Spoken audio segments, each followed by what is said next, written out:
Yeah, we live as well. All right, hey, Shalom. Shalom. First and foremost, we want to give all praise, all honor, and all glory to Yahweh, Yahweh, Bahashem, Yahushai, Bahashem, Rakakwadash. We also want to give double honors to our apostles and the elders of Great Millstone that do rule well through the Holy Spirit. And we want to say peace, blessings, salutations, etc. Of course, as always, that are unto you elect, who are throughout the four winds of this earth, fulfilling your lots in all truth and all sincerity. We're the Hebrew Israelites, GMS Dallas, Great Millstone Dallas, coming to you all with another class session through the Holy Spirit in hopes that it's edifying unto the flock. And today's topic, out of all the different stuff that we see happening in the earth, and something the Spirit likes to have me go into are different signs and events that we're seeing. And our Lord Yahweh Shai gave us warning within the scriptures of those signs and such to look out for, because seeing these signs, I'd rather say, are disclaimers to show how close we are to our Lord coming back. Because a so-called Christian will say we're in the last days, and it's true. We are in the last days, but we've been in the last days ever since Yahweh Shai came on the scene. Even the Apostle John, Revelator, when you read his first epistle, matter of fact, you know what, I can just read that really quick. In the book of 1 John, the 2nd chapter, I believe. Can I get one for you? God, that's the best one. You got it. Yeah, this is just one quick one. This is St. Matthew 24 and 14. It says, "In this gospel of the kingdom shall be preached in all the world for a witness unto all nations, and then shall the end come." Because you was talking about how we can measure when the end is coming. Now that the gospel has been spread, throughout the four corners of the earth, that's a major indication or a token that we're in the end times that the prophets of old spoke about. God. That's right. Beautifully put. And I'm looking for, yeah, okay, you got it? No. Just going into, any many anti-Messiah shall come in that day. Let's see, I'm trying. 18. The water, yeah, 2 and 18, yes, sir. 1 John chapter 2, verse 18. Little children, it is the last time. Now, and if I may, he said it is the last time. And when he's going into the last time, he's talking about the time frame that he was in. And this was roughly about 2,000 years ago. So it just goes to show you how close we are to the end.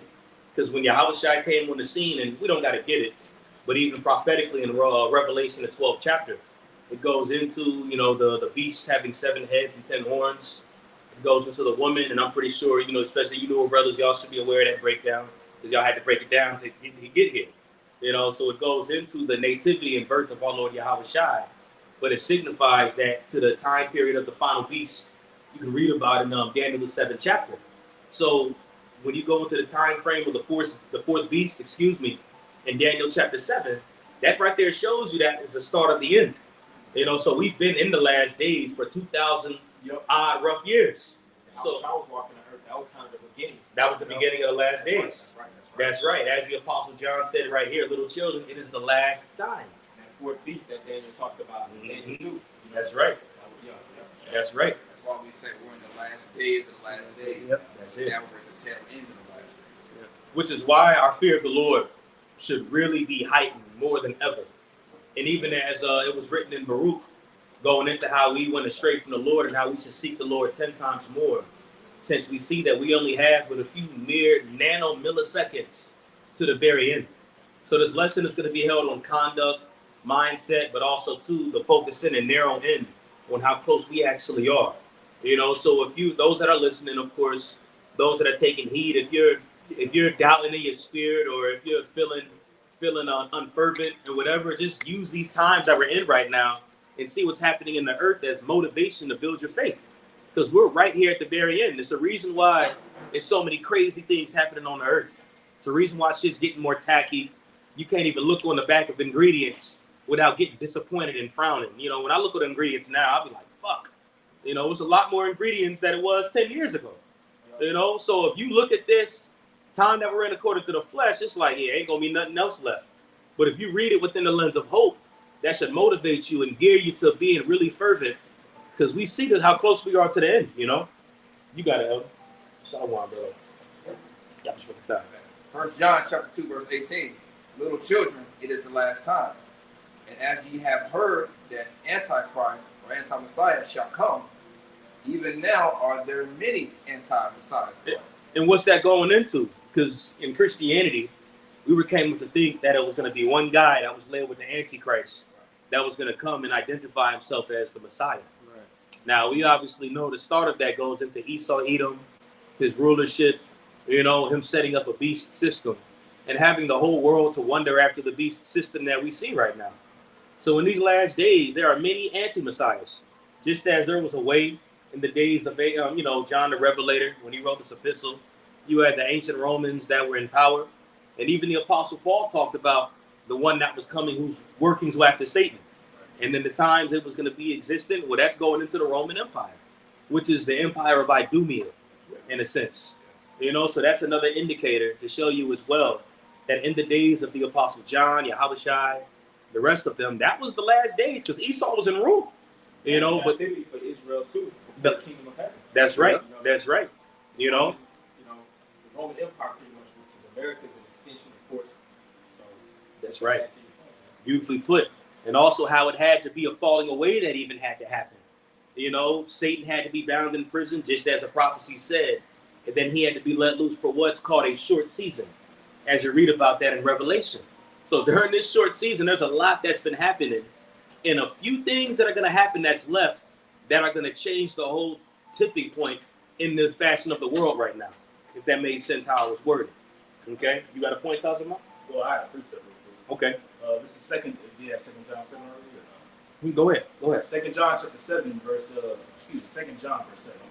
It says, "For many deceivers are entered into the world, who confess not that Yahushua HaMashiach is come in the flesh. This is a deceiver and an anti-Messiah." Right, and that whole spirit is here. As you read it in Revelation, the 11th chapter, where it talked about the place that was spiritually called Sodom and Egypt, where they crucified the Lord. His ways are mocked, his messengers are mocked. Everything, the whole standard the Lord set up is mocked and frowned upon. And you have people that are with this agenda, whether it's right wing, whether it's left wing. We just had that, excuse of what's called a debate a few days ago, and you have people that's so spiritually invested, just that they're always been spiritually invested with this society. But all these people that are heavily invested within the forefront of the society and how things are going to be ran within the near future, that just goes to show you how gone they actually are, and that they are anti-Messiah, just as we're reading about, because they're within this beast system. I mean, they just went and rolled their sleeves up 4 years ago to get that juice. They've made their allegiance to who, who we know was the devil. They've made their allegiance clearly. They're against Yahushua. If I just may add on to that point real quick, because you can have a lot of people that would think that with that verse is saying that, you got a lot of people who just don't confess, that Yahushua even existed. You know what I'm saying? But realistically, when you go deep into that verse, I'll read it again. It says, "For many deceivers are entered into the world, who confess not that Yahushua HaMashiach is come in the flesh." You have Israelites that believe in Yahushua, the world called Jesus, but they don't truly confess him. You see what I'm saying? Their whole mindset and their motive is about pretty much their own belly. You see, the thing about it, the difference with us is that Yahushua is in the forefront of our ministry. And these other guys, these other groups out here, they don't put Yahushua in the forefront of their ministry. They might throw Yahushua in there a little bit here and there just to say, "Oh yeah, Yahushua," you know what I'm saying? But they're not truly confessing Yahushua, not truly confessing what he died for, not confessing his walk, not confessing what he stood for. Right. You see what I'm saying? And with that makes a major difference in who is telling the truth and who truly is a deceiver. That's right.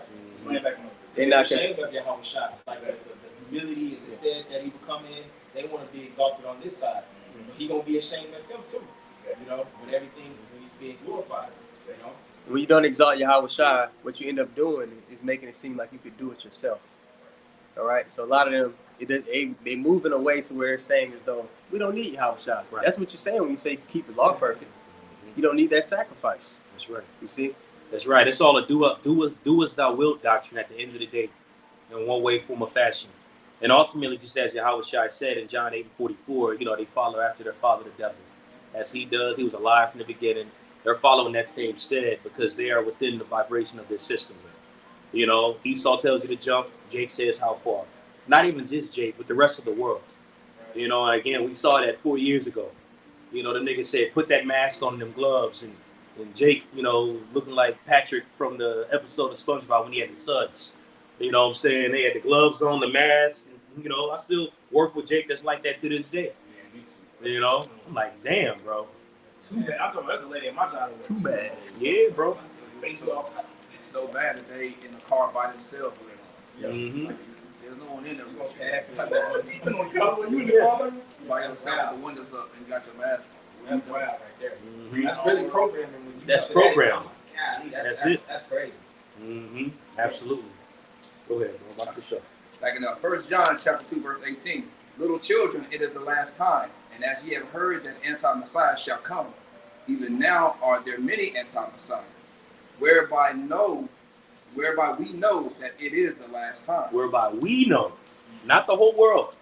That this letter right here is exclusive to the church, whereby we know it's the last time because we can visually see that there are many anti-Messiahs in the world. Now, they can't say that. They still think it's one Antichrist, and they'll say it.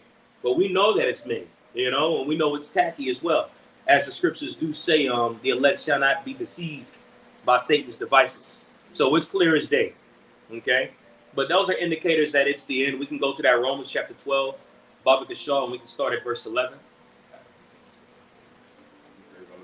Okay, is it quick? Which one is it? Okay. Yeah, let's read that one first really quick, and we can go to the precepts. Verse 11. And read Romans chapter 13, verse 11 and 12. Excuse me. Romans 13, verse 11. And that, knowing the time, that now it is high time to wake out of sleep. Just as the Apostle John the Revelator identified the time, what we just read earlier in 1 John chapter 2, verse 18. He said, little children, it is the last time. The Apostle Paul says, know that therefore it's in the last times. So they're identifying the times and what will be transpiring in these times. Go ahead, For now is our salvation nearer than when we believe. Go ahead. The night is far spent, the day is at hand. That therefore cast off the works of darkness, and let us put on the armor of light. And just as you made mention earlier, Tazama, a little bit ago, just going into the other groups that are out here, they're not moving and operating like it's the last times. Because it's a way that you got to handle yourself, especially knowing how close we are to the end. You know, you can't just be invested in the world. I mean, it's never good to be invested in the world. But how much more that we're at the very end? I mean, I'm going to just use a few examples. You know, you have the Shikari, which they've been a very prominent group within the world of Israel now within the past, 10, 11 years.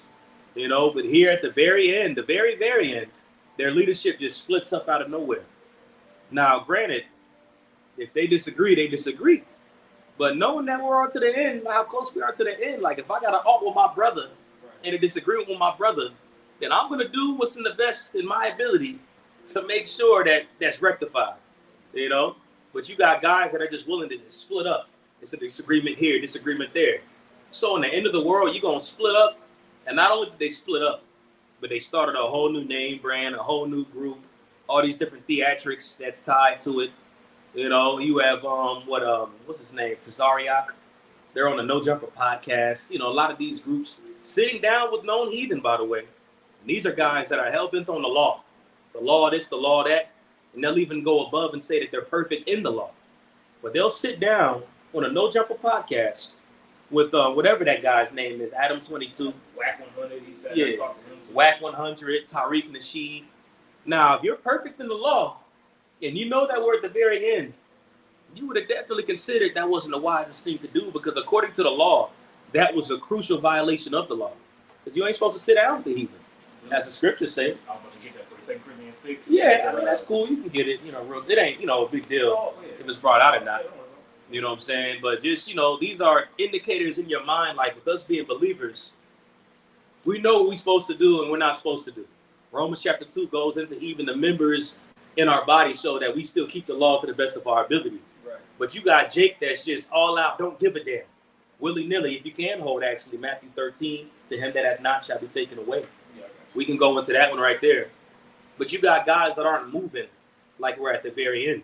Just as the scripture the brother just brought out in Romans chapter 13, verses 11 and 12, it went on to casting off the darkness and putting on the light and such.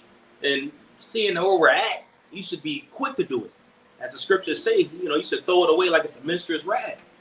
And you got brothers that are coming in just as we came in, just as elder brothers that came in, that were really quick to put off the world. Jake stopped getting lineups. Brothers used to have dreadlocks. I used to have that bullshit in my head. That's something that I plucked out, because we know the grave importance of serving the Lord, and how can I put it here? If you show forth that you're that eager to cut off the world and cut off those things, like, it's going to come with a great reward, bro. You know what I'm saying? You got Jake, especially in these other camps, that can't even stop themselves from getting a lineup. Jake's still popping their wives on the Sabbath, and they pushing all this stuff. They're pushing it. They're saying that they're doing it. They're hell-bent on the law. Exactly. They're hell-bent on the law. And the thing is, closer at the end, let's say, for example, it's lawful, which we know it's not. You should still be kind of like, man, I don't know, man. You should have that thought in the back of your mind, at least like, ew, it is kind of yucky. Let me just stay away from it just in case. And you got Jake that's not even in that spirit. They don't have all bases covered, and they think they do, but they really don't. That's the whole purpose of us needing the house shot. That's it. There's no way possible in so many aspects that we could perform the duties of that law, that whole covenant, pretty much. That's right, bro, because he covers all those bases that we can't cover. That we don't even know exist by, like what they would call in the church sins of omission. Right. Things that we ain't even intended to do, but we just do it just because, for one, we're in this sinful flesh. That's right. Well, you had an ignorance offering. You had certain sins of ignorance that were done in the ancient world, and there were certain offerings and such that were done toward those sins of ignorance. And Yahweh Shai, just as you're going into, he covers all of that. Right. So you got Jake that are this hell-bent on the law, and you notice they don't really push Yahweh Shai neither. Well, that's where the Apostle Paul talked about, if you're adapted to this law, you're adapted to all of them. If you broke this one, you broke all of them, because they're omitting Yahweh Shai. So that's the wrong spirit to be in, especially since we're at the very end. But as we're getting ready to read in Matthew the 13th chapter, it just goes to show you that it's already set in stone that there's guys that are going to be getting worse the closer we get to the end. Because somebody's going to have to play a part as the wicked. Somebody's going to have to be a wicked Israelite. Somebody's going to have to be a righteous Israelite. And all these things have to fall in their stead within the very last moments of these last days. You got it, bro. This is Matthew 13. I'm sorry, verse 11 and 20 to verse 12. It says you can bring your that on 2nd Ezra 9. It says he answered and said unto them, because it is given unto you to know the mysteries of the kingdom of heaven, but to them it is not given. Right, talking about those that are without. And Yahweh Shai was namely pointing at those wicked scribes and Pharisees when you go into this verse. Guys that knew that they were Israelites, the world of Israel, as you will. All right, he wasn't talking about the rest of the world. That wasn't exclusive. It's never been exclusive to the rest of the world. You got it, bro. Right, verse 12, it says, for whosoever hath, to him shall be given, and he shall have more abundance. So if the Spirit of the Lord is within you, you're only going to grow more. You're going to get on more of a level, just as you can read about that in the scriptures where the Apostle Paul wrote his letter talking about those that said the Apostle Paul planteth, Apollo watereth, but the Lord gives the increase. So the more that you endure, the more that you're showing a brother, keeping the laws to the best of your ability, loving the Most High with all your heart and your soul and your neighbor as yourself, fulfilling the law, you're only going to grow. The more you separate yourself from this world, cast off the flesh, the Spirit is only going to deal with you more on that level. Go ahead. I'll say this. You get dividends out of that. So anyone knows about the savings account that you save with your money, like my bank, every month you have money in there, they give you pay out dividends, you get extra. So when you store up the treasures in heaven, that's what happens. You get paid dividends, and the more you store up, the more dividends get paid out. You increase in the spirit. And those spiritual riches continue to increase. That's right. Compounded interest. Yeah, compound interest. Solid point. That's that earnest of our expectation. I know that's something you like to talk about. Yeah. How the Lord gave us that down payment through the Holy Spirit, and you're only going to grow until we're made perfect in that natural image of Yahweh Shai when we're changed. Right. So in the meantime, we get those quick dividends. I like that analogy that you used, bro. That was beautiful. And it also, those dividends does enhance your faith as well. Right. And the scriptures say the Lord rewardeth him that diligently seeks him. When you read that in Hebrews, the 11th chapter. So you can look at those rewards here as dividends that you get. And that's only going to increase your faith as well. By the time you do hit more tribulation, more affliction and such, you got the faith to be able to endure that. You know what I'm saying? Because that dividendal payment that you talked about, solid point, brother. Store your treasures in heaven. That's why right. Scriptures say that, because we're looking to get those dividends, man. That's right. The payoff's gonna be way more greater than what you put in. Yeah, like Yahweh Shah said, he said, like, you know, if you flip the talent, you know, you pretty much was a manager. You was pretty much dealing with the little thing. You know, you're gonna be faithful over 10 cities now. I'm gonna give you 10 to be over 10 cities, which that's just it's just an example, of course. That's right. You know what I'm saying? But the greater, you know, it's gonna be a greater reward and a greater payoff at the end of the day when it's all said and done. That's it. That's right. And the focal point of this lesson is like to really, for the audience that's listening, to really, the points that's being brought out is just to show you that we're even closer than we even believe. You know, that was Romans 13:11, what was just read. For your salvation is nearer than you even believe. So when you look at the Apostle Tahar, demon every year, the year of such and such, the year of such and such, and we hope for a lot of these things to happen. But just know that the Lord is going to pick us up even sooner than all of that. You know, you have a mindset, Lord, I hope the Lord comes back soon. Well, just know the Lord is going to come back sooner than that, right, according to what the Apostle Paul wrote in Romans 13, the 13th chapter. You know? Did you have something you was holding, brother? I was finishing up the verse. Okay, cool. Matthew 13:12, it says, for whosoever hath, to him shall be given, and he shall have more abundance. It says, but whosoever hath not, from him shall be taken away even that he hath. Right, because we're in the last times. So these guys have to get worse. They have to, and it's even moments, because we're in the flesh. So you had those moments where you see one of these groups do some dumbass shit, excuse my French, some idiotic stuff. And you're like, man, that's some bullshit. These niggas wicked. It's like, yo, the Lord doing it. You know, to him that not shall be taken away even that which he hath. Yeah. You know? That's pretty much what 2 Timothy 3rd chapter talks about. Yeah. It's awesome. Again, the perilous time shall come. Members shall be lovers of themselves, and it goes down a list of all these things that these other guys are doing. And then by the time you get to the end of the chapter, it says what? Evil men and seducers shall act worse and worse. Yeah. So it's written in the perilous times and the last time that this is going to happen, like the priest is going into. Yeah. Yeah, you got a lot of these guys that started groups really just out of spite because they wanted to be the guy. When you go to Wisdom of Solomon, the 1st chapter, in the 4th verse, it says, what? Wisdom shall not enter a malicious soul. Right? And when you look up the word malicious, it talks about being spiteful, doing it to get back at somebody, doing it for ill will, doing it for reasons that aren't genuine. So, you know, the wisdom can't stay with somebody that's has malicious intent. That's beautiful, because when you look at the world right now, I mean, you read it in 2nd Ezra 5, which we're going to pull up here in a minute, where it goes into how many shall be taken in great number in that day. And that great number goes into the mass state of confusion that's here. And it goes into the state of the world. I like that 2 Timothy 3 that was just brought out because it mentions the perilous times. And it gives all the examples of the spirits that's on people that leads up to the perilous times. So wisdom's not going to enter into that. Yeah. And it shows you that wisdom is only dealing with a certain group of people because everybody else that's out here were programmed to be perilous, programmed to hate the Lord, hate his ways. We just read earlier as the Apostle John gave that indicator, look, we're in the last times. Don't you see all these anti-messiahs floating around? Come on now, man. And that's only for us to get because the rest of the world, they're still looking, you know, to get their full payout of their 401k in 15 years. You know, which if it goes on 15 years, that's the Lord's timing. But the way these prophecies look at it probably ain't going to happen that way. But you got a so-called Christian that'll say, I can't wait to see my golden years. You know, happy birthday. And in their happy birthday song, that little ad-lib in many more, you know. We ain't looking for that shit, bro. According to biblical prophecy, it's a wrap, you know. And the Bible is so detailed that it even identifies how close we actually are, which is the focal point of this lesson. These signs that were written up here weren't just willy-nilly, just for no reason. Those signs that are written there are for us, and we have the eyes to be able to see it. As you read it in, I believe that's in Matthew 13 as well, or Matthew 15. Correct me if I'm wrong, but it talks about how there's many great men, many kings.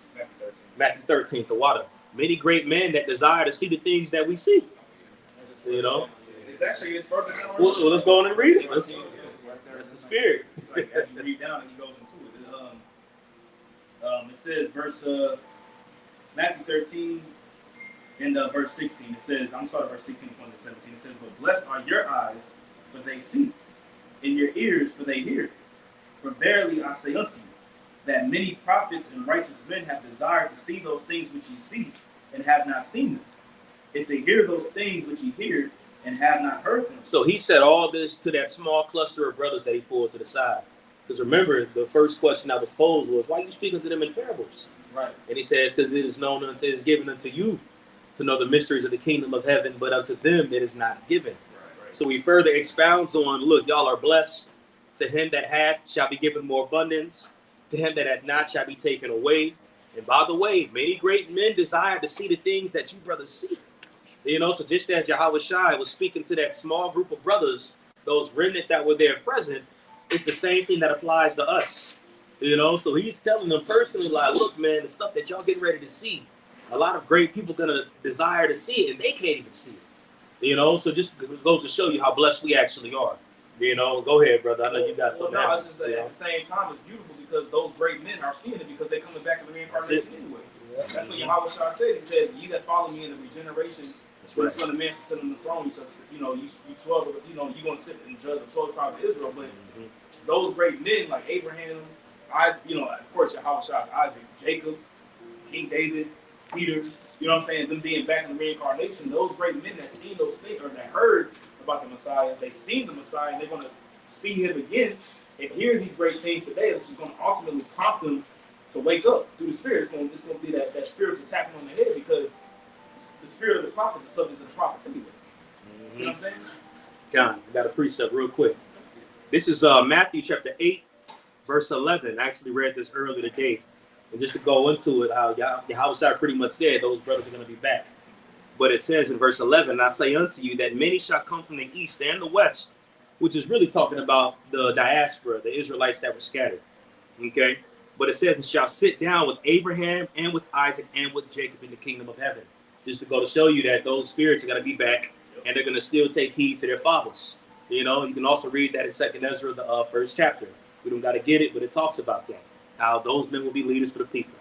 You know, I just wanted to bring that out. I read that earlier today. I was crazy when you was reading it. I was looking at this Matthew 13. I was looking at this Matthew 13, you know what I'm saying, where we just read about the mystery, and we read about blessed are the eyes when they see and hear. You know what I'm saying? And then, like, I'm looking at the page number. The page number is 1440. Let's get it. You know what I'm saying? Let's get it. Call Allah Yahweh Shimmy Habashah. God, beautiful, beautiful. That's a bet. So, you got that 2nd Ezra 9 you wanted to bring up? Oh, God. Okay. If you know, it's on your spirit to bring it out still. Yeah, I'll bring it up. Just backing up the times that we're in the signs. 2nd Ezra chapter 9, verse 1. He answered me then and said, measure thou the time diligently in itself, which we was talking about these other Israelite camps that aren't paying attention. They're not measuring the time. They're still focused on filling their bellies and doing what they want to do. Okay? And when thou seest part of the signs past, which I have told thee before, then shalt thou understand that it's the very same sign where the highest will begin to visit the world which he made. Therefore, when there shall be seen earthquakes and uproars of the people in the world. And that uproars also goes to the protests when you break that word down. So not only is it just uproars, but it's protests. So this whole, you know, my P word, my choice, all that stuff that we actually physically can see when we're out there preaching, especially in downtown Dallas. You always had them protests walking around, affirmative action. All that stuff was listed within prophecy because all of it caused protests and uproars and such. So these are all identifiers for us being believers to see how close we actually are. You know, so Yahweh Shai said what? It was through the Holy Spirit, the angel saying this to Ezra. You know, but Yahweh Shai still embodies the word. And he actually repeated this when you read it in books like Mark 13, you know, Matthew 24. But he said to measure thou the time diligently. And when you break that word measure down, it literally means to calculate. You know, so the Lord has given us enough spiritual discernment and understanding of these prophecies, which is the testimony of our Lord Yahweh Shai. So we have this testimony to be able to calculate. Look outside, calculate. That's happening right now. Calculating. Wars in the Middle East, Ukraine, Russia, Hamas, Palestine. You know what I'm saying? Israel. We're able to see these things and calculate it and find it within the scriptures. And seeing that is going to move you in fear to be like, man, I got to get a little sharper on X, Y, and Z. Because the Lord clearly is not playing right now. These things are happening. Yeah. Just as the prophets yearn for the day of the Lord to come, you know, what did Habakkuk say? I've heard thy speech of the Lord and was afraid. You know, the reason why he was afraid, because he knew what time it was. You know, what did King David say? It is now time for thee, O Lord, to work, for they have made void thy law. So we're literally right here at the very end of what the Lord is doing, a very magnificent working that's taking place. And again, we can identify as we blessed. We read it earlier in Matthew 13. Our eyes are blessed, so we can see these things. So that should mean for us to lock, excuse my French, lock the fuck in, you know, because we that close, you know. Yeah, like we always bring out, you know, when you're a kid, your parents be like, hey, this such and such and such is going to be done before I get home. Right. Dad's about to pull up in the driveway. And if this house ain't clean and dishes ain't washed, and that the carpet ain't vacuumed, that's your ass. And that's what happened. Pops is about to pull up in the driveway. Is that roast thawed out in the sink? Remember that? You remember that? Make sure that roast was taken out of the freezer and put in the sink by the time mom get home to put in the crock pot. You know? Or that you hear, you know what I'm saying, you over here bullshitting, playing the game, also you hear that garage door opening up. You trying to rush it. You know, well, that's the parable in Matthew 25. The 10 virgins, 5 wise, 5 foolish. Right. You know, the 5 foolish virgins heard that sound. Right. Oh snap, we gotta hurry up and do this. You know, but the wise ones, they was already getting to it. As soon as Pops left. Lord, Kyle, we'll finish up and the Spirit want that out. That's cool. All right, now back to verse 3. Therefore, when there shall be seen earthquakes and uproars of the people in the world, then shalt thou well understand that the Most High spake of those things from the days that were before thee, even from the beginning. For like as all that is made in the world hath a beginning and an end, and the end is manifest. The end is manifest. And again, you got to have a special set of eyes to actually understand that. Because everybody sees it. Even the so-called Christian will say, yeah, Jesus is coming back soon. But again, they're going to talk about that 401k and their 15-year plan. You know, so nobody else is convinced. A Muslim is not convinced. They don't even believe in Yahweh Shai anyway. The small hat is not convinced, you know, because if everybody was convinced, people would shut down the bullshit they was doing and really get back, you know. So the scriptures, I'd rather say it makes sense why the scriptures talks about our Lord Yahweh Shai coming back as a thief in the night, you know. And even this is a scripture that I like to quote, but in 1 Thessalonians 5, the Apostle Paul makes mention pretty much saying, look, I don't got to tell you of these signs and such like that. For yourselves shall know perfectly that the day of the Lord shall cometh as a thief in the night. And the reason being is because they were able to measure the times diligently. Yeah. You know, if you ain't able to measure the time diligently, you're going to live your life as a niggard. You know, and then when the time the Lord comes back, it's going to be, you know, you're going to be one of the ones weeping and gnashing your teeth. You know, but again, we've been given understanding. So we know how to conduct ourselves. We know the stuff that we ought to be doing. You know, we have all these warnings. It's all good. We have all these warnings here in the scriptures to pretty much, you know, reel us back in. Even when we do tend to veer off a little bit, you got brothers that are around you to hold you accountable, and you have prophecy to enhance your faith and reel you back in. You know, go ahead, Tosh. Yeah, well, just what you were saying, maybe it sparked a point in my mind with what the Apostle Peter said. He said that one day with the Lord is 1,000 years, and 1,000 years is one day. He said, as some men count slackness. You see, so men will count slackness in the fact that thinking that, well, there's still more time. You know, we still got more time. You know, we still got more time to just chill out and just do what we need to do. And that's what you see these other camps doing. You know, you see them building up their brand, building up their logo. It's about the community. You know what I'm saying? We going over here. We going to Smyrna, as Nate said, it's really Smyrna, right? We going over here. We going here. We going there. We going everywhere. 12 tribes worldwide. We got to wake up our brothers and sisters, clean the communities up. Right. When it's really, realistically, it ain't time. It ain't time for all that. Yeah, right. If anything, they should be telling them about the law, statutes, and commandments. Yeah, right. But hey, you gonna stop the violence. Mm-hmm. Right. Wow. Stop the Lord's program. Wow. You telling everybody to keep the Lord's law, statutes, and commandments, but you gonna stop his plan. You gonna stop. Yeah. Well, that goes into Luke the 12th chapter. When you read it, you got that example of that. We don't gotta get it. It's all good. But that rich man. You know, and pretty much he had a mindset of, you know, planting and all this fruits and all this vineyard. And he had so much, he couldn't even store it in his storehouse. So he made a plan of extending his storehouse. And then once he had that plan, Yahushua continues in that parable to say that he was eating and drinking and giving and being made merry when he thought to do that. And in the midst of that, the Spirit told that man, thou fool, don't you know that your time is required right now? So he called him a fool. going into that. And you got a lot of foolish guys within that spirit, because we clearly, or if you're an Israelite, you should know that we're in the last times. You know, I mean, there's ample scriptures that talks about the last times, what's going to be done in the last times. Look out for what's happening in the last times. But you got Jake that's not getting it. But again, we explained why. Because of them that have not shall be taken away, which that they have.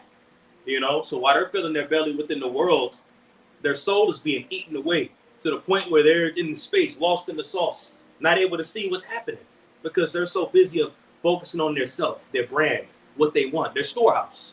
You know, Building. Build this, build. Yeah. Well, the Lord is going to destroy it. it. Yeah. Lord going to throw it down. I was like, what about the curse? We talked about our storehouses being cursed. Right. So until the Lord comes back, your storehouse ain't gonna be what you want it to be. And that's what I'm saying. You under the curses. That's right. Yeah. And the thing is, you breaking the law, statutes, and commandments in the process. Right. And the fact that you're doing all this wickedness with your fringes on, with the Bible, all that's gonna add up. All that's gonna catch up to you. Right. You know? That's right, brother. You can pull that second as your 9. You know, Oh, that was it? Okay. Cool. Matter of fact, read that last verse one more time. Matter of fact, would you hold on something? I had that blessed from the Lord come find doing. Okay. Let's bring that out, and then we can bring that out, and then segue to 2 Ezra 5. Cool. Okay. I'm going to read verse 5 again. For like as all that is made in the world hath a beginning and an end, and the end is manifest, even so the times also of the highest have plain beginnings in wonders and powerful works and endings in effects and signs. Yeah, endings and effects. And I'm going to say this, nuclear warheads, that's a crucial word, bro. Never ever existed in history. Right. So crucial that it was talked about way before, thousands of years prior. It was spoken about. Yeah. You know, so that nuclear bomb was written up within the scriptures. That's to happen, bro. That's a great work for your ass. That's a transition of power too. That's a transition. In Isaiah, in 9, after the fuel of fire, then it talks about Yahweh's kingdom, right? Immediately That's after. right. Isaiah right. 96. Right. Yep. And it just goes to show you why the Lord had to wait for the end for all things to be manifested. Because, you know, let's say if it was like a lot of so-called Christians will try to say that the end technically, you know, was when the Roman Empire was on the scene, and that was it. I've heard so-called Christians say that. They try to make that argument and such. Well, knowledge ain't been increased yet after that time. You know, the beast wasn't let out for that short season. Right. As you go into that, and again, Daniel 12 says knowledge had to be increased. So there was a lot more things that had to happen and sped up during that short season that Esau got out of the picture, that the beast was let out of prison. You know, this man had to level up in technological advances. Right. You know, we had to have 4 industrial revolutions, you know, to the point where they actually got military-grade weaponry and missiles and shit out that's able to literally decimate a whole country. You know, so the Lord had to give Esau and allow him to open up that arsenal so we could be able to make all these things. He said, I created the smith and blowed the coals. Mm-hmm. And now you see how that played out. Right. See, that's what people don't understand about the scriptures. It gives a blueprint or a synopsis that's written down back then, but it's supposed to be explained today. Right. You see, just like how when the disciples that was reading the scrolls, they was reading the Old Testament. So when Yahushua came on the scene, they knew that it was talking about him based on what was written. Right. Same thing with us. Solid We point. telling you that the Lord is coming based on the scrolls. That's right. And we telling you what to look for in the process of that. That's right. The wars and the rumors of wars, we seeing it play out. Every time we see all this action that's going on in the Middle East. You see, we seeing the technology increase to the point to where we went from the one phone that you had in the house with the rotary to you got a phone in your pocket. Right.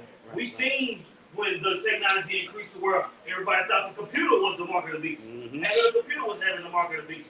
Not everybody got a computer. We seen, well, maybe my dog can get some lamb. Yeah, you see? So now you got all this stuff in your pocket, but it was hell to get it in your house. Right. So we seen that technology increase.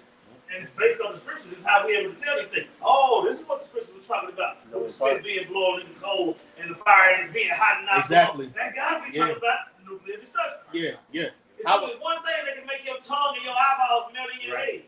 That's nuclear destruction. Oh, that's what the Lord was talking about. And it's hitting us real time. Yeah, beautiful point. The end had to come in order for the Apostle John and Revelator to understand what that grasshopper was with the stinger in the back. Right. You know, a lot of these prophecies that was explained to our forefathers, they wouldn't have thoroughly known it unless the Lord would have made the end manifest. Right. You know, so these things had to happen. You know, solid ass points, brothers. Y'all make some great points, man. Was you gonna say something? No. You was gonna say something. Okay. You got something? Cool. Let's bring that out and we can jump to that 2 Ezra 5. This is the book of Luke, chapter 12, or starting verse 42. It says, "And the Lord said, Who then is that faithful and wise steward, whom his Lord shall make ruler over his household, to give them their portion of meat in due season?" Right, and the steward is that word steward, when you get it in the Greek, is oikonomy, or excuse me, it's It ain't there. but it's kind of similar to that. But pretty much a steward is a faithful slave, for lack of better words, that will be given the reins, pretty much to be the master of a household for the master. You know, manager. Yeah, the manager of a household. Who is supposed It's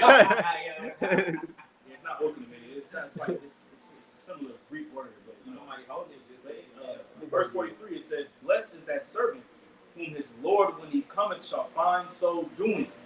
You see, when you read that, the steward, his job was to what? His job was to give the other servants their portions of meat. Right. So when you think about it spiritually, what's our job to be stewards of his word?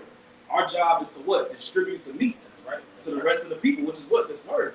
So the Lord said, "Blessed is he when his Lord comes, find doing what he told him to do at the end of the day," versus you trying to make it about yourself. You know what I'm saying? You over here doing what the Lord said. What did the Lord, Yahweh Shai, say? He said, "My meat is to do the will of him that sent me," to what? Finish the work. Right? You see, not sitting on your hands, not twiddling your thumbs. You know what I'm saying? Not trying to make the truth about yourself. You know, the Lord gave us a specific set of instructions. He's our husband, so we got to make sure that the house is kept until our husband gets back. You know, just talking about being a keeper or a manager of the house. You know, yeah, we have to look over the affairs of the house. The word is oikonomos. So the brother, you know, just for the listeners out there, for the listeners, just so you know what we're talking about. It's G3623 if you want to look it up. He almost said oil committee, man. Y'all stop. No, I'm just joking. God. So yeah, beautiful points. And then even like y'all may mention that stewardship. I keep alluding back to Romans, the 13th chapter, but that's also what the Apostle Paul was saying. Since we're that close to the end, our salvation draws nearer than we believe. Therefore, you cast out the darkness, and they're being made an example. You know, that way those that come and believe look at your walk and look at how you move and see that's how to serve the Lord.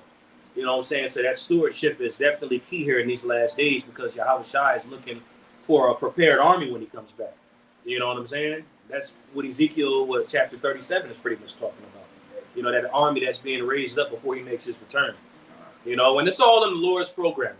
You know, it ain't just of our own will, which we obviously know, but just generally saying it still. This ain't of our own will that we just decided to just wake up out of nowhere. Brothers just meet up on YouTube and come to downtown Dallas or wherever you come to. You know, random brothers, you know, new brothers coming in and such. It's all part of the Lord's program. You know, and the reason why the Lord's doing this, because as the Apostle Paul stated, the salvation is nearer than we believe. So it's a reason why time is speeding up the way that it is right now. It's a reason why brothers are coming up on a higher level than brothers that was 10 years before that, 20 years before that. You know, Jake comes in, they always come in at a higher level than brothers around that time, because, you know, knowledge and wisdom is being increased. The Lord is speeding a lot of these things up because we are that close. You know, it's the standard, you know. But we can bring that 2 Ezra 5 out. That was it on that, Tazama? Yeah. We going to not segue, but just go into this in 2 Ezra 5 and start at the top and read to verse 3, and then you can jump to around verse 43 afterward, and we'll just read down from there. And we can end it off in 2 Ezra 14. You got it, Kevin. 2 Ezra chapter 5, verse 1. Enrique, you can hold 2 Ezra 14, brother. Cool.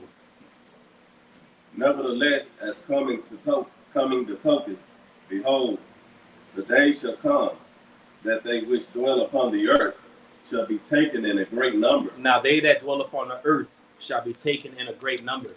Now, what that's talking about, you know, in a sense, we really touched up on it. You know, you really broke it down in 2 Timothy 3. Perilous times shall come, men shall be lovers of themselves. All the different traits that it was read about that would be in the spirit of man that would cause those perilous times. That's also what 2 Ezra 5:1 is talking about, where it said men shall be taken in great number. That's going into mass confusion. You know what I'm saying? And under this beast system, this anti-Messiah system, you have a lot of people that are now anti-Messiah. You know, they follow the spiritual demon Satan, and they're taken in great number. Because you follow in the ways of Babylon. What does Babylon mean? It means confusion. You know, so you follow in the ways of Babylon. Well, the fruit of that is you're gonna be a babbler. You know what I'm saying? You're gonna have that same confusion that's pushed within Babylon and also the different nations that are aligned with Babylon. So as the scriptures say, many shall be taken in great number. Mass hysteria, mass delusion, mass confusion. That's what that's talking about. And that is going to segue to a destructive end. You know what I'm saying? The kingdom divided itself shall not stand. You know, all these are fruits to an unsuccessful kingdom. You know? They're blinded by the God of this world. That's all I was going to add. So like, you say it again? They're blinded by the God of this world, like it says in 2 Corinthians. That's why our gospel is hid to them. That's right. You know, which is that the God of this world is what? Satan. You know? So ultimately, that's why he's going to have to die. That's right. That's it.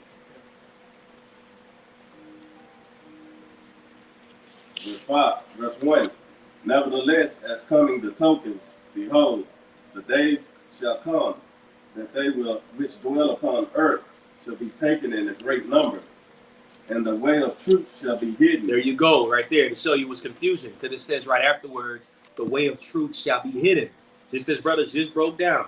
You know what I'm saying? That hidden right there. You know, not everybody has it. The mysteries are only given to a certain cluster of individuals that the Lord called out to deserve it, which is some big stuff, by the way. You know, I still marvel at it to this day when I think about it like that, because when you look at the whole process, and, you know, just hear me out, Bubba Kashaw, but, you know, the whole process of you just, you know, being a sperm going into an egg, you had a race against millions and millions of different, you know, different combatants, in a sense, to race to the egg. And lo and behold, you got to the egg, and now you're sitting in this living room right now. Out of all the billions of people on the earth, and the Lord made you an Israelite. And out of all the bugged-out-ass Israelites that we see out here, the Lord got you sitting here in this living room, learning some top-shelf information from the heavens. You know, and I marvel at it still to this day greatly, and it just makes me more thankful when you think of it like that, bro, because we could be doing anything, and we could be anybody. You know, the scriptures just said, many shall be taken in great number. We could have been part of that. You know, so the Lord had us here, and it also just goes to show you it was by his design. You know what I'm saying? Because you could have never made it to the egg. You know what I'm saying? You could have been Ishmael. A lot of different circumstances could have happened. Yeah, it's a miracle. That's all. It's a miracle. It's testament that the Most High has complete dominion. That's it. You think about that term. People say Almighty. They don't really think about what that word means. Right. Almighty means there's no power outside of this entity. Anything that anybody could do or have is delegated by this entity. And when we know that, you can move in boldness and confidence, because you like, can't nobody do anything unless the Lord okays it. That's right. You know? So what you're going into is just testing me like, yo, this is the power we serve. Yeah. He has complete dominion, and he's so complex, way further than we could go. You know? That's right. You sit back and look at it. We were celebrating holidays. That is like, holidays within itself is a stumbling block to Jake. You know what I'm saying? Y'all remember waking up Christmas morning, the little butterflies you feel and shit? You know, that was a demon that was on you.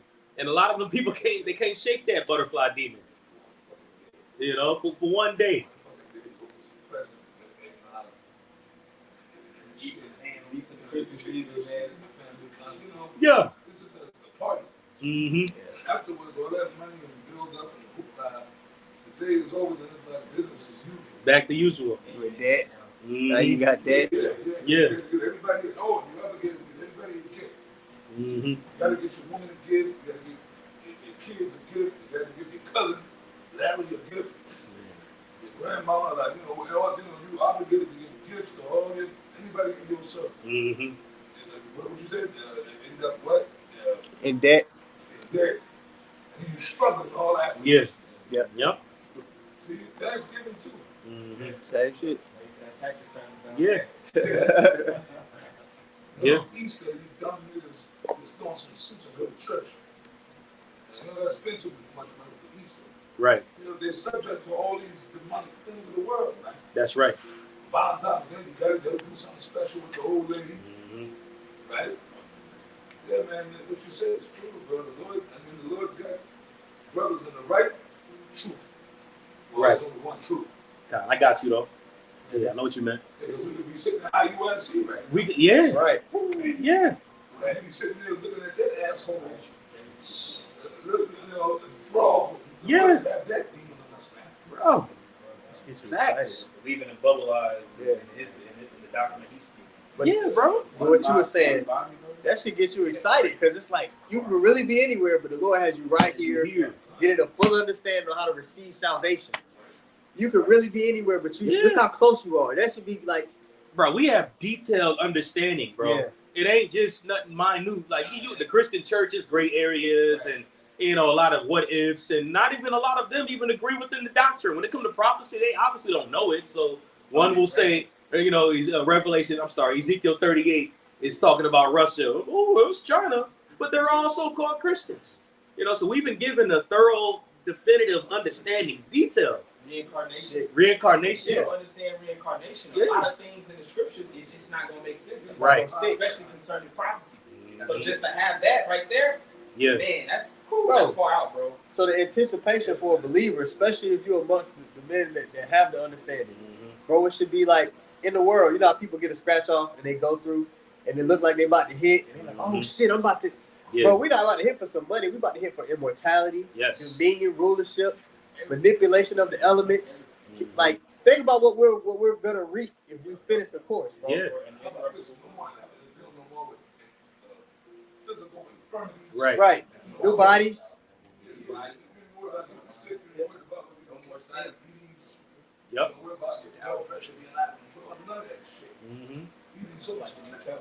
Right. That's right. That's right. Because that's the type of shit that comes with this world that we're in right now, especially since we're closer at the end, which is exactly what this chapter is going to say through the Spirit. But it's just going to show you, what chaos and what chaos has led to, So yeah, what verse did you leave off on? He was reading. Oh, I'm sorry, you was. My bad. I'm sorry. Yeah, what verse did you leave off on, brother? Verse 1 and 2 Ezra 5. Okay, cool. Read down to verse 3 and then jump to verse 43. And the land shall be barren of faith. Verse 2. But iniquity shall be increased above that which now thou seest, and that thou hast heard long ago. Read that again. Slide. But iniquity shall be increased above that which now there you go. Seest. Salaka, really quick. It says iniquity shall be increased. All right. So there's a great number that's going to be taken. The land is going to be very barren of faith, because faith is a gift that's only given to a small group of people. And then it says iniquity shall abound. You can also find that in Matthew 24. He says, for what? The wickedness shall abound and the love of many shall wax cold. And when you go into that word iniquity in that verse, I believe that word in the Greek is anamonia, if I'm not mistaken. I believe it's anamonia in the Greek. And that actually goes to complete lawlessness and chaos, those perilous times, as the brother went into earlier. So he's going to go into, I keep almost pointing to you, but as the brother continues to read, he goes into the age of the earth in a sense. And it talks about how it was designed for the earth to wax old and the spirit to wax more corrupt as the earth is waxing old. And things are way more corrupt now versus ever. I believe it's Proverbs 29 and 14. It says, when iniquity shall increase, transgression shall increase also. You know what I'm saying? So wickedness is increased beyond what even we could have imagined 10 years ago. Right. Because we knew things were going to get bad in the future, but now that we're sitting here in the future, whoa, this shit's got a lot more worse than I could even think to fathom. You know what I'm saying? And then just to know as well that it's even going to get worse than that. We got to remember, the scripture identifies this place being like the Sodom and Gomorrah back in the ancient world, and that was top-level elite witchcraft that was happening. Remember the earth was flooded, but it was the Lord that flooded the earth in the ancient world. That was a big deal.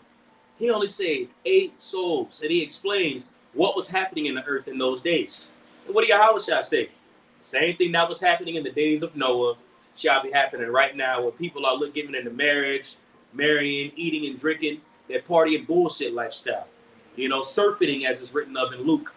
It's even mentioned in Luke 21, much perplexity in that day, which goes into confusion. God, Apostle. Party and bullshit. They got the songs like that. Party and bullshit. Yep.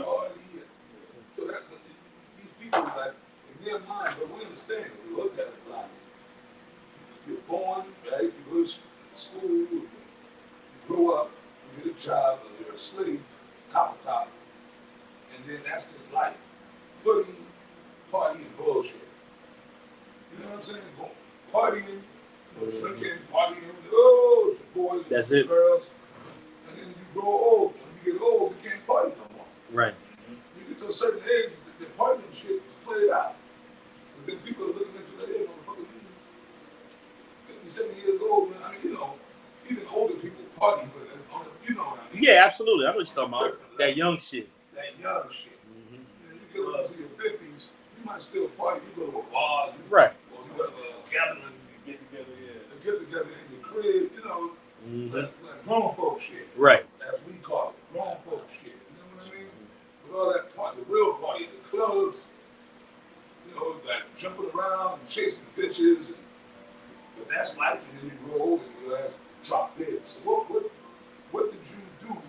Right. What purpose do you serve in this earth? But you're gonna find out a lot of people are really born not to serve a purpose. No, they're born to be examples. Yeah, that's right. That's right. Well, yeah, Apostle, as the scriptures say in 2 Ezra 9:22, it says, "Let the go ahead." That's it. Chapter 9, verse 22. It says, "Let the multitude perish then, which was born in vain, and let my grace, and let my grape be kept in my plant. For with great labor have I made it perfect." So they're born in vain. They have no meaning to their life. You know. Actually, they do. Oh yeah, right. Me myself, Be burned up. What I said, no, their purpose is to die. Right. To be examples. That's right. That's right. To be examples for people like us. You see, this is what happens when you're not serving the Lord. You're right. You die a horrible death. That's right. If I can back you up, Apostle, so in a movie, you have extras in the movie. Like when you see all those end-time movies, you got people that are just running the streets getting hit by shit. You gotta have those characters in the Lord's movie. You can't just be the main character and the antagonist. So these most of these people, they're just like they're the background characters. That's right. That's right. And that was a slip of the tongue. Yeah, extras. That was a slip of the tongue for me saying they have no meaning. You know what I'm saying? Because they got to be made as a ransom. Yeah. No, I was just correcting myself, but I said it before you said it, so I said let me stand corrected. Go. What brother said it, that's a perfect analogy. They don't have a pivotal role within the struggle between good and evil. That's right. That's what they were. That's what I know. We know what you mean. They don't. Yeah, they're the extras. They just don't have a. They don't have a pivotal role in the theme of the movie. Right. You know. Like case in point, like that movie. If y'all remember, well, there's so many, right? Like let's go back to the main one right there. Independence Day. Yeah. The original was Smith. Remember when the chariots first came? All the people was running. First came, people partying. Zap their asses down. Yeah. I gotta work a lot. That's a solid point. You just see people just dying. Yeah. Right? That was beautiful. That's it. See, those people had to be them sacrifices. That's right. That's right. And I noticed a pattern of some of y'all might have seen it. Like I see clips on social media and stuff. But it's like, you know, the different concerts and such. There's videos of demons jumping on people in them concerts. Yeah. You know, of the recent VMA Awards that just happened a few days ago. They showed them, I think it was LL Cool J performing. It was all the goats in the background saying he's the GOAT. But when they panned the camera to the audience, there was a woman sitting there with a demonic grin on her face with her eyes open. You know, Lord, I posted in the chat. But, you know, but we've been seeing videos of that. Just, you know, different concerts and events of people in that spirit. And you see demons jumping on people, shadow beings and shit. Oh, you see shadows. You see shadows. Sometimes the Lord allows you to see. Mm-hmm. In your house, sometimes you might see shadows. Yeah. Yep. The Travis Scott concert. That's it.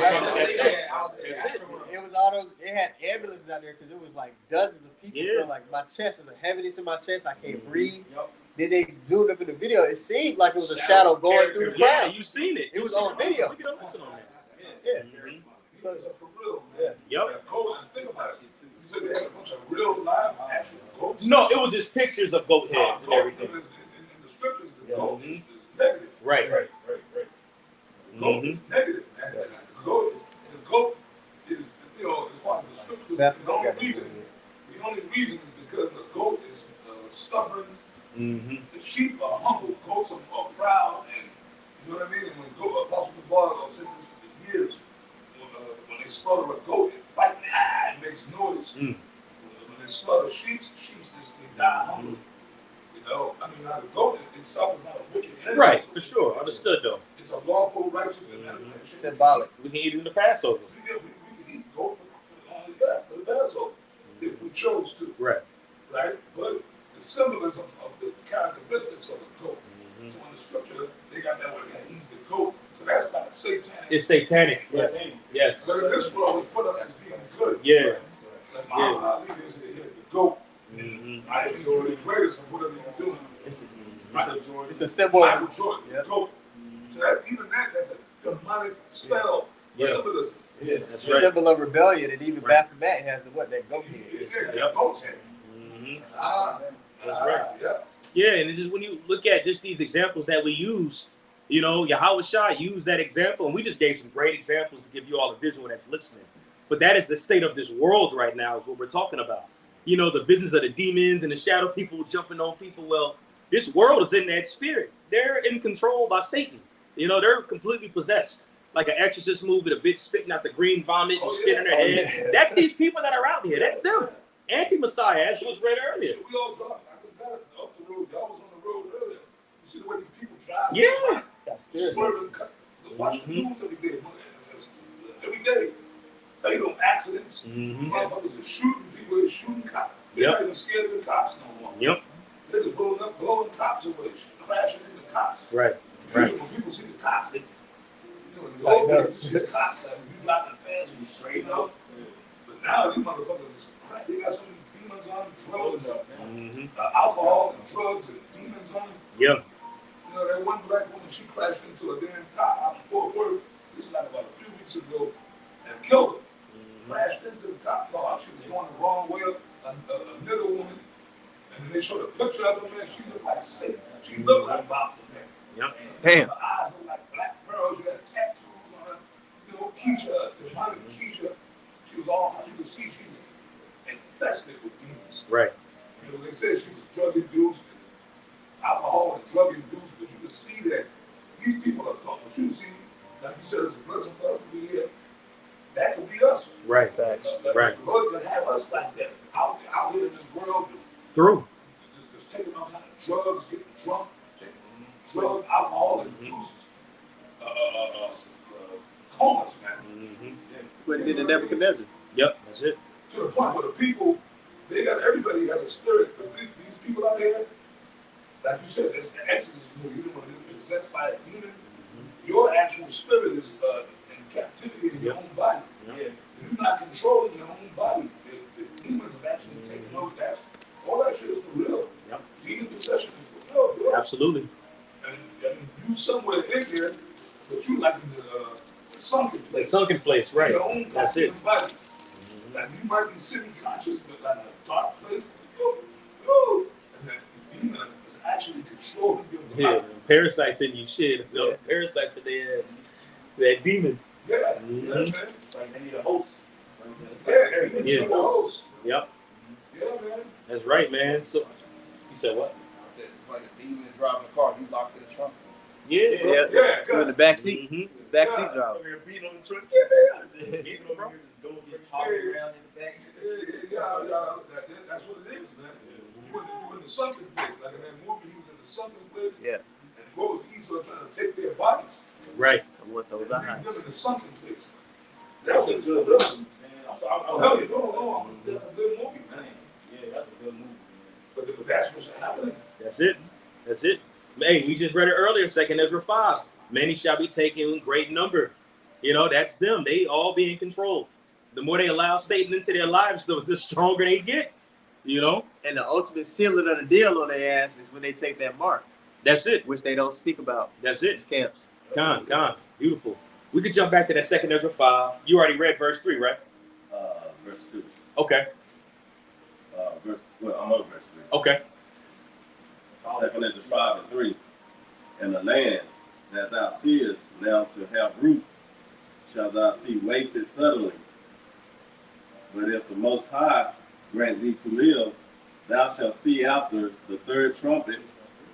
That was pretty much the point. I was verse 3. You know, the land that you see take root. Yeah, jump to 43. But, you know, the land that we see take root, you know what I'm saying? It's gotten corrupt. Now, naturally, it was talking about the Holy Land back then. You know, but you see it right now. This land has gotten more corrupt due to wickedness. You know, so when wickedness is brought into an area, the fruits of that is going to be even more wickedness. Right. And we see that. You know, now we can jump down to verse 43, and we can start from that. After you said, Yeah, make a quick point about you made about the wickedness, and that's ultimately because Esau's there. Like it says, whenever Esau comes on the scene, more wickedness will abound. Right. You know, that's why this man's devil, he's ruling every goddamn thing. You know, he's setting up all kinds of idols, putting up all kinds of lies and different philosophies. That's why the earth is in the way that it's in right now, man, because it's being operated by the wrong leadership. And there's demons and such that are attached to these idols that are out here. You know, they're conduits for demonic spirits.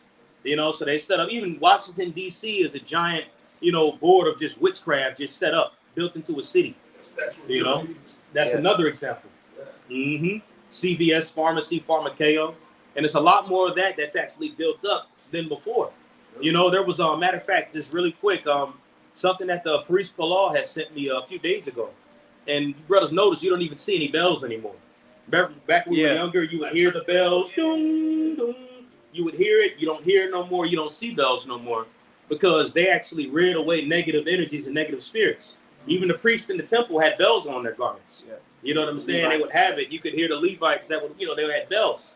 You know, so Esau even took the bells away because bells help rid evil spirits. You know, just in case brothers didn't, you know, I love what I posted, you know, it was on Instagram when I seen it. I heard the bells before. Throughout the city or the town, you didn't get away with that. Yep, you don't hear it no more. And they'd have them in the churches, even though we know what they represent, but still that was a place people would go to kind of get cleansed in a sense. So they don't even have the bells in there. You don't see them no more. You know, you don't hear them joints at all. But even when you would hear the bells, it wasn't a demonic feeling. It was something like a calming, soothing. Yeah. Type of feeling when you would hear it, authoritative though. Yeah, that's right. You paid attention to it, but it was something peaceful about it. Yeah, it would stop you in your tracks. Kind of stop. Yeah. Yep. Yeah. Yep. Makes me think about Spider-Man. Remember the movie Spider-Man with the bell ring and Venom? Yeah, the symbiote would react. Yeah, it's separated. Yeah, that's just the example that's used in that video. Oh, wow. God, that's a spirit. But just, you know, to put that out there, you know what I'm saying? You know, them bells are spiritual. Again, the Lord had the priests that was connected to their garment, the Levites. They had bells on them. This new song is our bell today. This new song is our bell today. That the phone had the chime on that one. Wow. That was the bell sound. Yeah, that was the bell sound. You know, beautiful. You got it, brother. 2 Ezra 5:43. So I answered and said, couldst thou not make those that have been made, and be now and that are far to come? Because you got to remember, Ezra had a very, and I don't want to say it was more so a complaint, but he was very contrite on the status of Israel around that time. So he wanted the end to come bad. That way Jake wouldn't be in a jacked up state. He didn't have to see his people deal with such wickedness and such chaos. He didn't have to see that stuff no more. Matter of fact, Baba Kishar, hold up Wisdom of Solomon 4 and keep it locked and loaded. You know what I'm saying? But he was complaining for the state that Israel was in. So he's asking, Lord, can you just allow all these things to happen at the same time? That way you can bring the end. You know, and that obviously wasn't a wicked thought. You know, I mean, there's a very righteous man that's giving his plea. You know, but the Lord had to pretty much educate Ezra on things that had to happen in their times. You know, which is what we're talking about as we're reading this. You know, you got something you're gonna say? Yeah, you gotta remember, Ezra see all the, you see the crack, you see everything. So you see all that, it made him sick in the scriptures. It made him sick. So of course he was gonna plead like, hey man, is there another way this could go down? You know, so he wasn't being wicked for asking that question. You know? Yeah, because you know you got to think about it, man. Ezra was part of that group of exiles that came out of Babylon over to the land of Israel. So he's seen Jake in a low, horrible state. And then he's seen Jake in the spirit of trying when they were building and such. You know, he's seen them trying, but they were still through. You know, so his complaint and his plea, you know, the law was taken away, as you can read about that. They didn't have the thorough law around that time. So he's seen a group of people that was winging it, that was jacked up. You know, so he made a plea to the Lord, like, Lord, can you just please just speed things up? And it wasn't a wicked thing, because we asked for the Lord to hasten the days right now. But in his time that he was in, it wasn't the time for it. You know what I'm saying? You was gonna say something too. I've seen the heathen raining over us. Like, you say you don't deal with them, with your people, man. What's up? Like, yep. I'm trying to overstep, but come on, man. Yeah, like we can say that way. Yeah, I feel you, but you're gonna pump your brakes. Yeah. Things gonna play out. You see some hardcore vision. Yeah, even the disciples felt that way when Yahweh Shai came on the scene. They're like, "Ooh, it's the time." Yahweh Shai said, "Nah, not yet. That little season still got to be brought out, cuz." You know what I'm saying? So say yeah, it's the fourth beast, but you know, the nigga gotta go in chains and come back out in the end. You know, and even the Apostle Paul had thorough understanding on that, which where you get on with 2 Thessalonians, the 2nd chapter. You know, 2 Thessalonians 2 was like a thorough breakdown to show Jake that was excited back then around the times to come. It's like, it's a few more things gotta happen. You know, so the Apostle Paul had good understanding that more things had to happen. Yeah. He knew it wasn't at his time. You know, which is why it was beautiful how the Lord chose him as that vessel to go so hard. You know, because he knew it wasn't the end. So in that time, he just had to put his head down and grind. You know? It's like you watch a movie. It's like you watch a movie and as you're watching, you're like, how come they didn't do this, that, and the third? Like, why would they do, you know what I'm saying? But it's like, at the end of the day, you gotta let the movie play out. Yeah. You know what I'm saying? You gotta let everything play out so that the end, so that thing can come. That's right.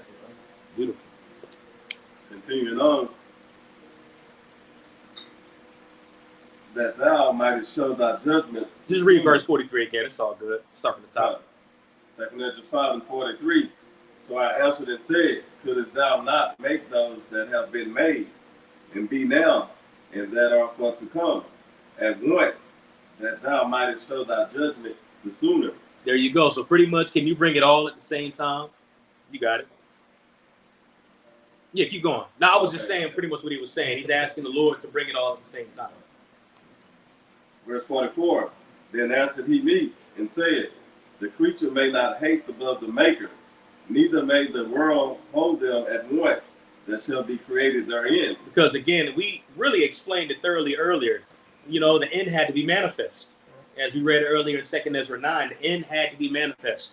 There were things that had to happen that were only set for the time of the end.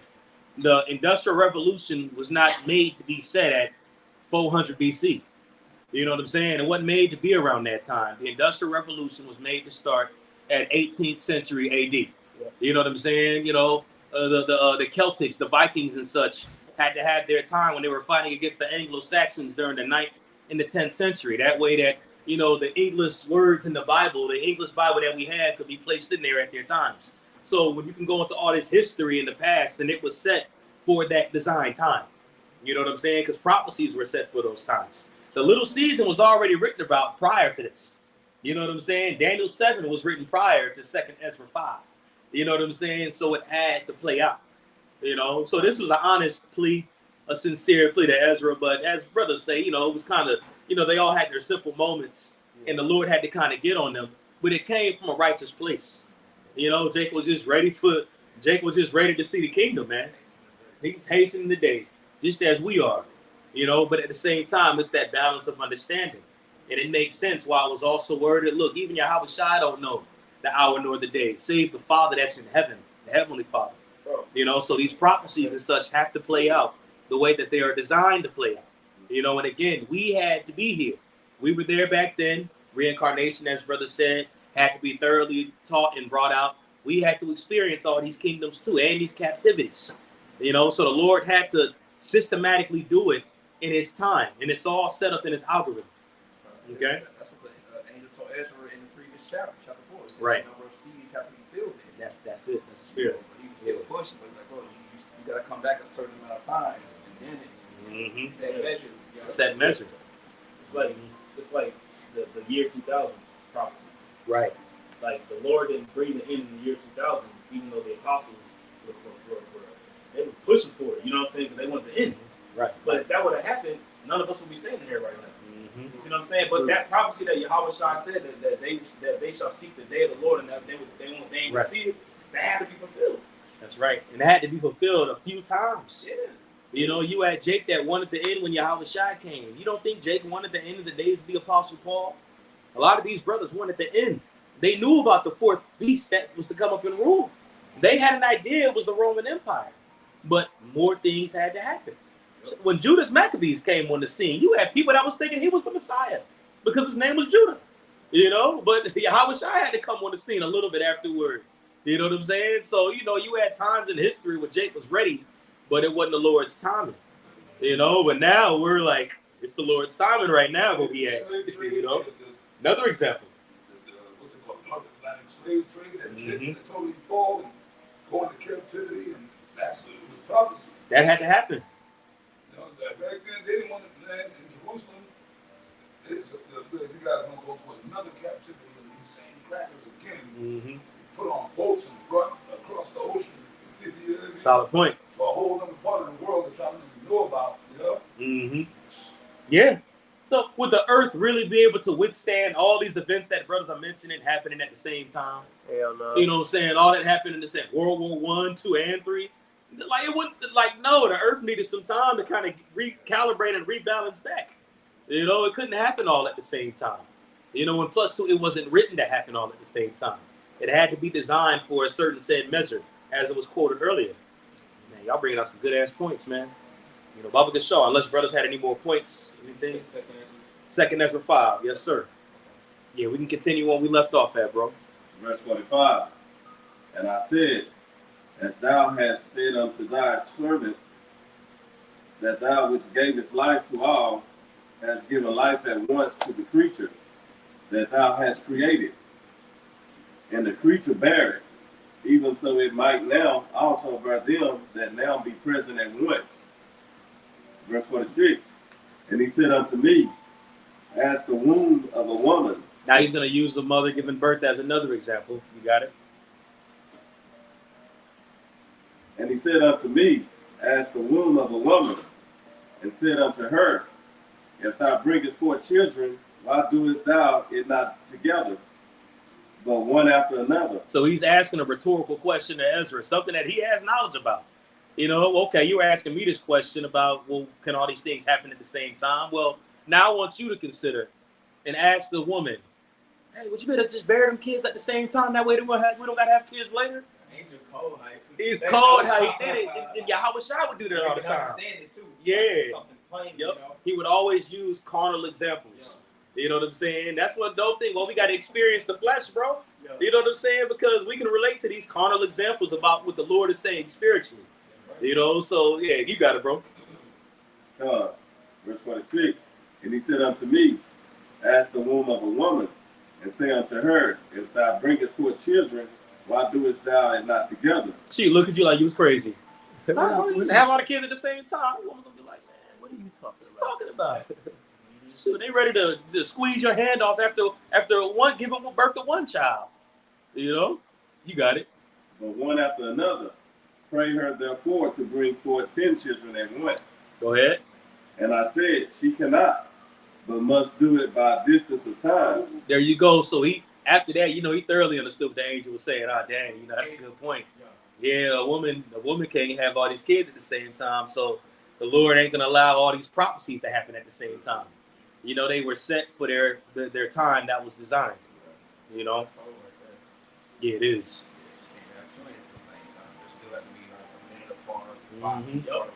Yeah. Okay, this life. Into the nine. You push 2 babies out, 2 other babies to C-section. She be dead in a mug afterward. Through. You got it. Verse 48.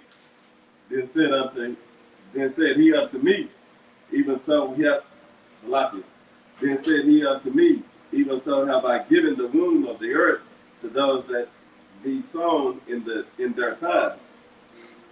And you can keep reading all the way to the end of it. Okay. For like as a young child may not bring forth the things that belong to the age, even so have I disposed the world which I created. Yeah, so things had to happen in their time. You know, Noah in their day before the flood. You know what I mean? Jake was in a pure, potent state. Jake was a little taller. It was taller, stronger, more sharp. You know what I'm saying? And in the days of King David and such, all those events had to happen all the way to Yahweh Shai, which segues to right now.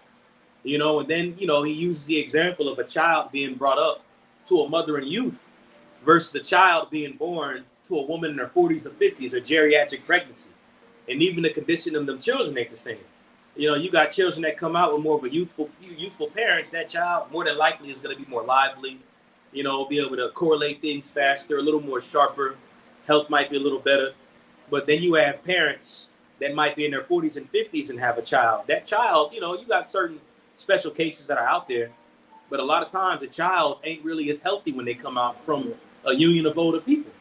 You know, so we're like those children now that came out of a union of older people, which is why we're smaller, we're a lot more frail, a lot more sicklier. The food that we eat is jacked up and toxic. Really, it's the woman. It really is on the woman. That too. A younger woman. It really got nothing to do with the father. Con, you right. You right. It's the father that's Right. 60 years old. She's a young girl. Mm-hmm. It's the girl that decides all that. True that. True that. Carries that seed. Yeah, facts. Yeah, 'cause even Joseph was older. Yeah, the water for that. Absolutely. When it comes to childbirth, Yeah. all that falls on the woman. Con. The men are stronger than women anyway. Mm-hmm. It has nothing to do with us. Well, I'll say this: if you got a degenerate man, it is easier to do with degenerate DNA. Like these GMO babies. Mm-hmm. Why you think it's all crazy out here, man? These little GMO Keisha and Big Shirley running around.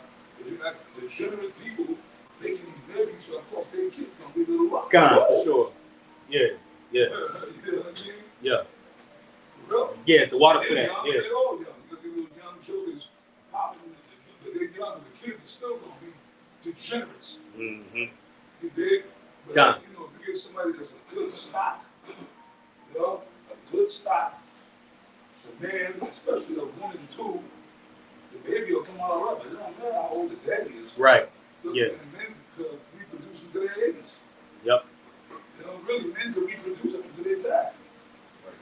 Up until you die, man. Like, supposedly, this kid, around, they say the average person died in the 70s or 80s. They could pop a 20-year-old girl or an 18-year-old girl, the baby gonna be fine. Especially if that man is a good stock, even though he's older. That's one thing about it. But as far as health and that man, they all is the woman. If you get to like I said, an older woman, you might have problems. You're gonna have problems with an older woman, right? Yeah, man, because girls are supposed to have babies young. Mm-hmm. Years ago, they talk about, oh, these young girls popping. They're supposed to be popping babies out. Mm-hmm. You know what I mean? They're supposed to start popping them off from 12. I don't know if they don't call us pedophiles again, but I don't know what the scriptures say. Right. From 12 to 13, 14, that's when their bodies are the healthiest. Yeah. That's when they want to get healthy babies. That's when they start their period.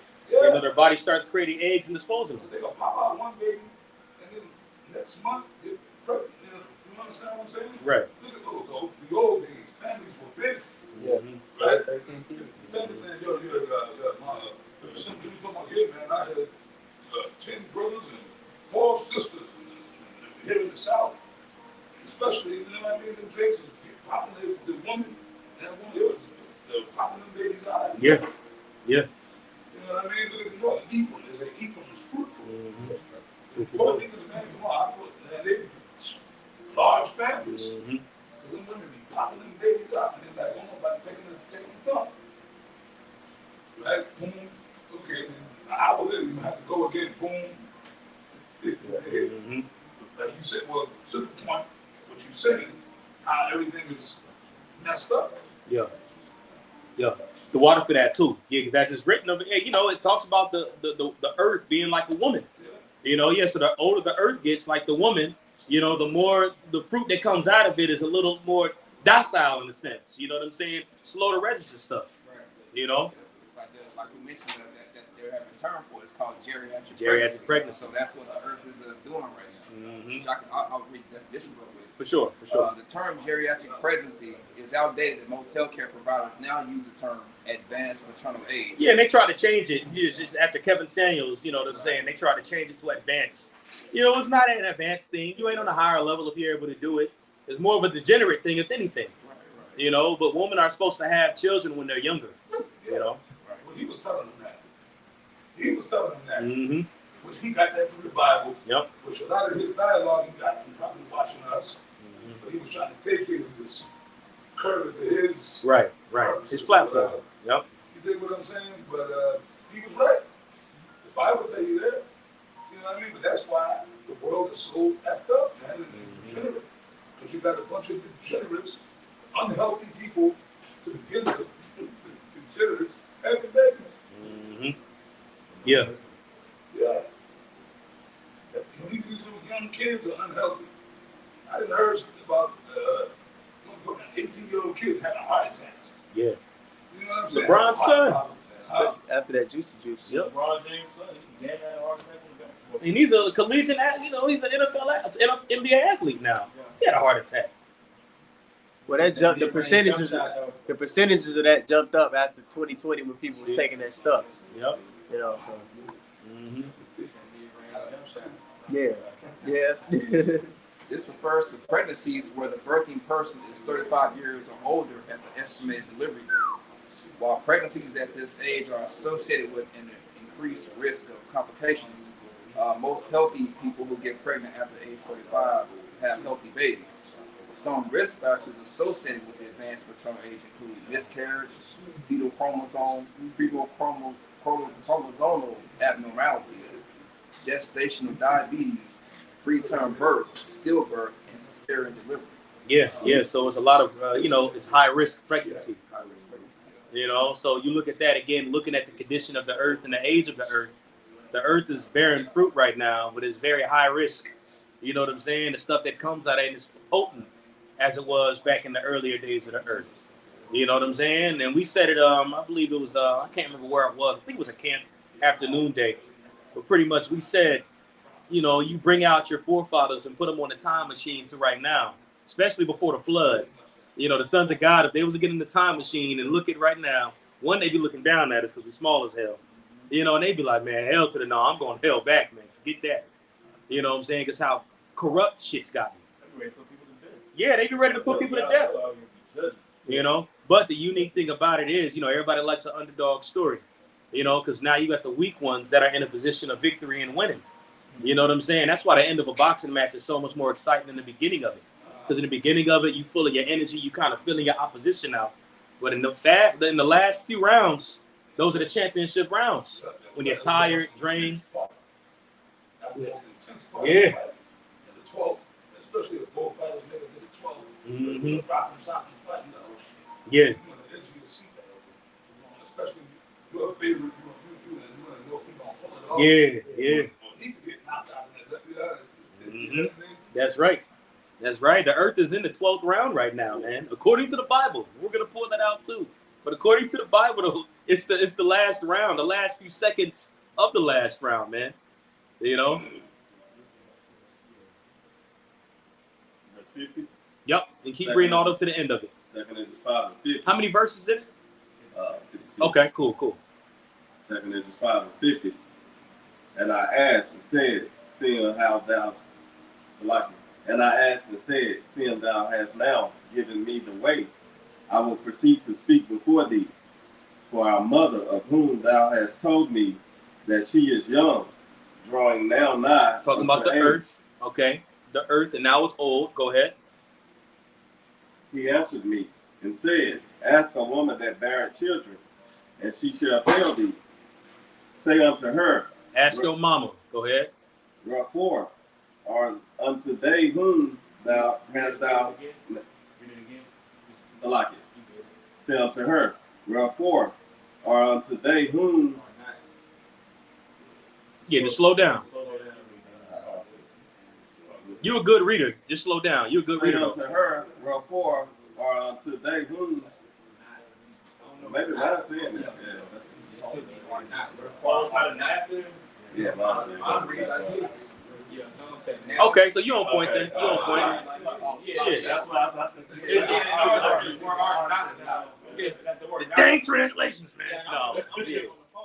Yeah, just go with the flow, brother. Okay. You a good reader, bro. I trust your judgment. Yeah. Say unto her, wherefore are unto they whom thou hast now brought forth like those that were before, but less of stature. So it's saying those that are brought forth later are less in stature.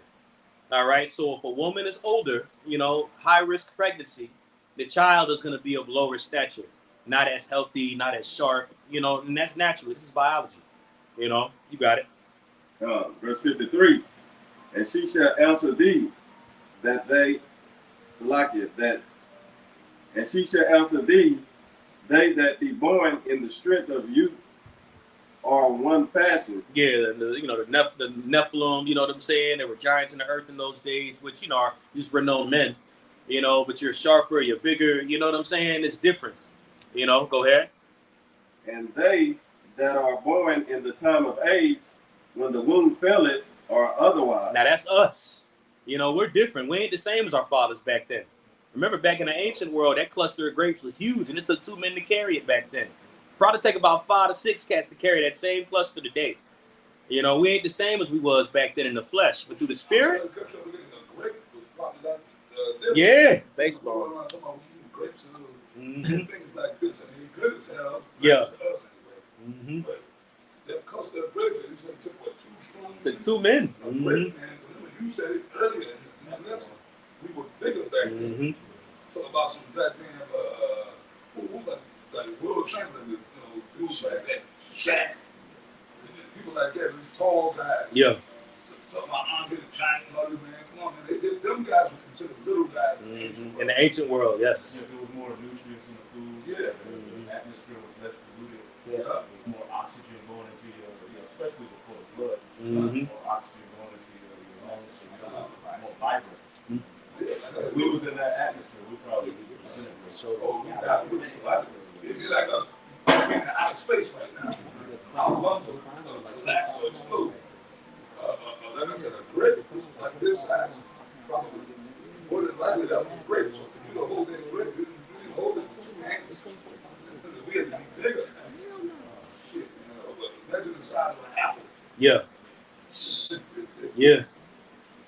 Man, there was a video I seen of some archaeologists, and they believe that they found pretty much the grave site of Noah's wife and everything. And, you know, something that I've seen, but it pretty much pulled up a toe bone, like the middle part of the toe bone, and that mug was the size of a fist, the size of a normal person's fist. So you know, it was different. So they say. How would they know where she was buried? Right. They said they found the grave of Yahushua, who they call Christ. First of all, you ain't gonna. Yeah, you would find a grave. Yeah. That body was ascended. Right, exactly. That body, the Most High got that body preserved somewhere. Right. You know. For sure. So there is no grave of the Messiah. Right. Furthermore, that was 2,000 years ago. Anybody who died back then, those bones would be dust. Ah, you right. Yeah. You right. Yeah, bones are biodegradable. You right. Yeah. Facts. Solid point. Well, you know, right back to it. 2 Ezra 5:54. Consider thou therefore also how that ye are less of stature than those that were before you. So we're smaller than they were. You know, even the tallest guys you think of today, you know, Victor Wembanyama, who's 7'4", he was a smaller guy compared to those in the ancient world. You know, but it's going into like kids. Yeah. If you took Shaq and put him in the ancient world, he'd be like the size of men. He would look like. Yeah, he looked like him. Compared to us and him. Real talk. You took Shaq and put him. He'd be like this little brother to us. And they look at him, hey, who's your father, what? You transfer Shaq back. Yeah. Time of King David. Yep. Man, there was a beloved brother that had a dream that he seen. This was a while ago, man. That he seen the Lord, and he said in that dream he wasn't even up to his waist. He said he might have passed by his knee a little bit, and that was a dream he had. Just to give you that visual, man. Like when we get them bodies, man, it's gonna be more of stature than it was back then. But just to get gonna be big too. So what? The women. Yeah, everybody gonna be big. Yeah. It's not gonna be weird. Yeah. Oh yeah. The look gonna do that. The heathen ain't gonna be on that. They're gonna be a little smaller. So women around. Yep. You got it. 2 Ezra 5:55. And so are they that come after you, less than ye, as the creatures which now begin to be old. Now this was written roughly, you know, according to Esau's, you know, how he divides times. This was written about the 4th or 5th century BC. You know, so roughly around close to 3,000 years ago, 2,500 something odd years ago. And he said even around that time they were of less stature. So he said even those that come afterwards shall even be more weak than you are. So that right there is talking about us. So he's even saying Ezra back then was on a complete different level of stature, you know, of health and everything, you know, versus us today. You know, go ahead. And have passed over the strength of youth. That's what one brother. Then said I. 1 sec. I don't know if you remember, even you already I've been up top plenty of times. We ever bring the Apostle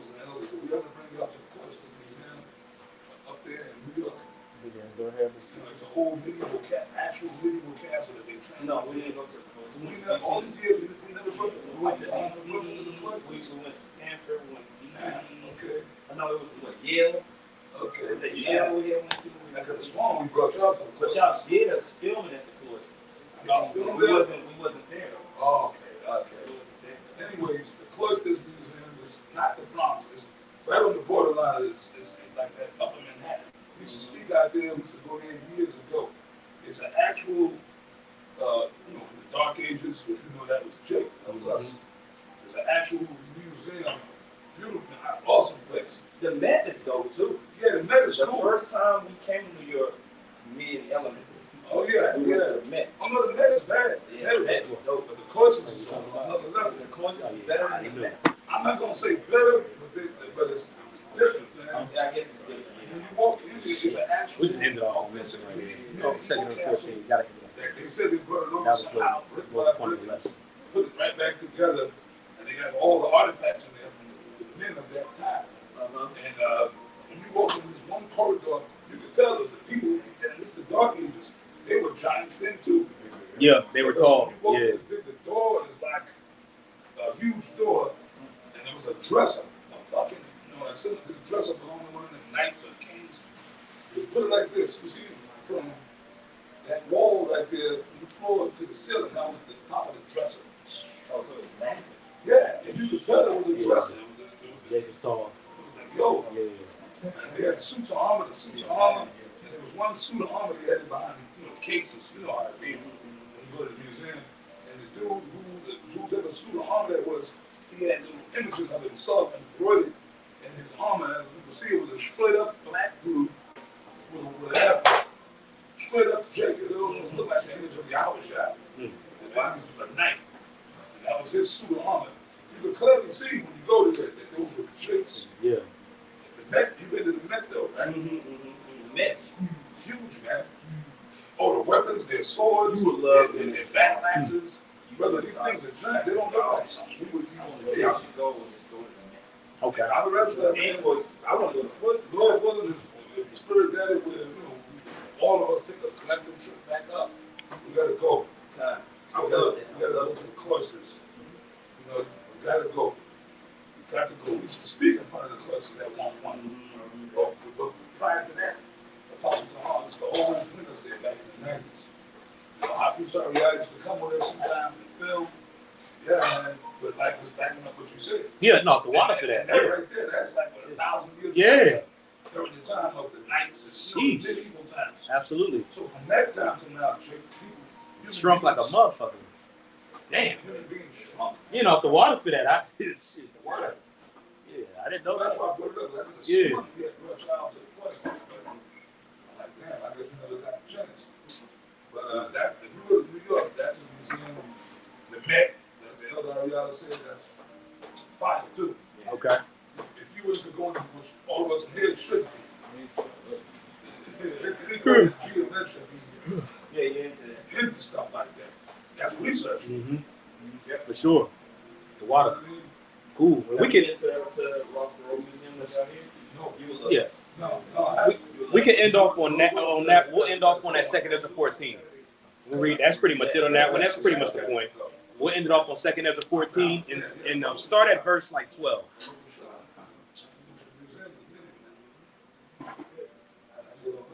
Second Ezra, chapter 14, verse 12. And it reads, Here, read up a little, like project your voice a little more, bro. this is Second Ezra, chapter 14, and verse 12. Start at 9. Excuse me. Sorry. This is Second Ezra 14 and 9, and it reads, "For thou shalt be taken away from all, and from henceforth thou shalt remain with my son, and with such be like thee." There you go. So that's going into the gathering that's going to happen in the end of the world.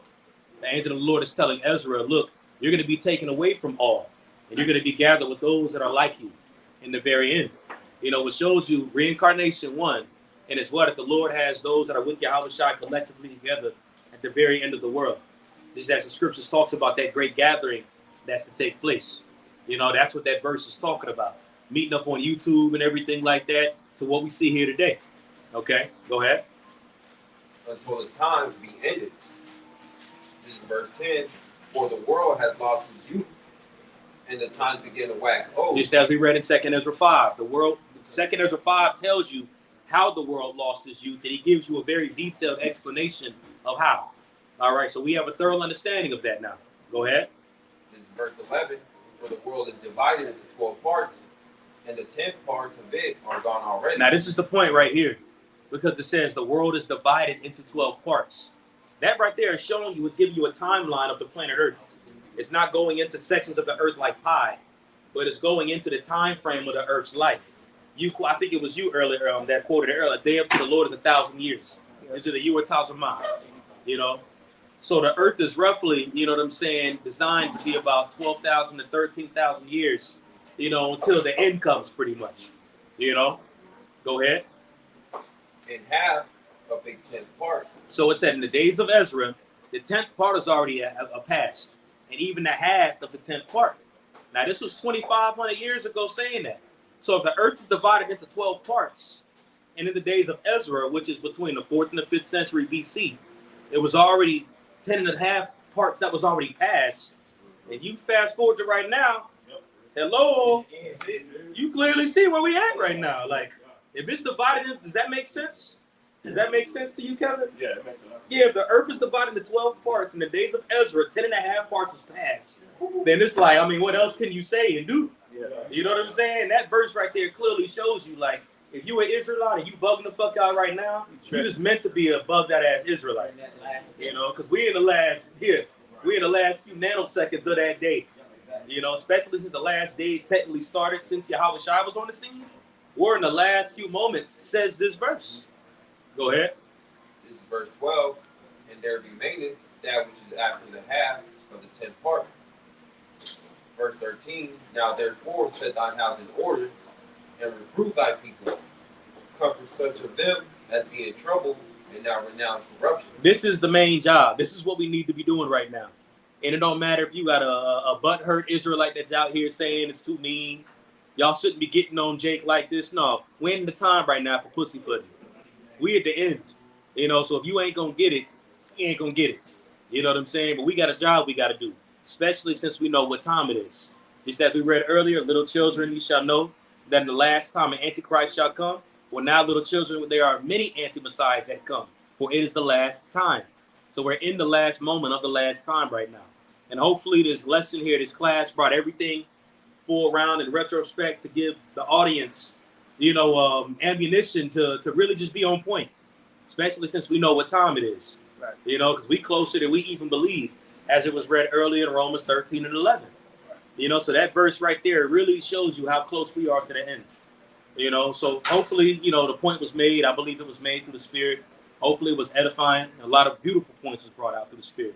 But we're going to end it off on that. We want to give all praise, all honor, and all glory to Yahweh, Ba'ashem, Yahweh Shai, Ba'ashem, Rakakadash. Double honors to our apostles and elders of Great Millstone that do rule well through the Holy Spirit. Peace, blessing, and salutations to you elect throughout the four winds of this earth, fulfilling your lots, your portions as well, in sincerity and in truth. Shalom. Shalom.